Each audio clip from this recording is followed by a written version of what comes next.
আচ্ছা, আজকে আমরা আন্তাক্ষরী খেলি। আমি কোশ্চেন করবো, আপনি উত্তর দিলে আপনার জন্য প্রাইজ আছে। আচ্ছা বলেন তো, যারা সব সময় হাসে তাদের কি বলা হয়? হাসমুখ বলে। এবার বলো তো, যারা সারা জীবনের জন্য হাসি ভুলে যায় তাদের কি বলা হয়? তাকে স্বামী বলে। স্বামী স্বামী।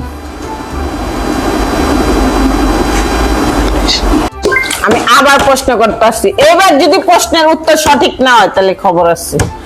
কোন ছোট ছোট শব্দ মানুষকে সারা জীবনের জন্য গোলাম বানিয়ে ফেলে বলো তো?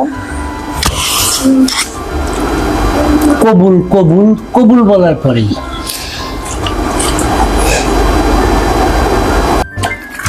এবার লাস্ট।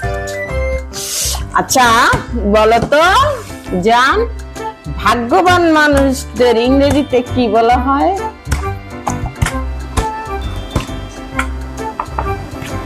আনমেরিড।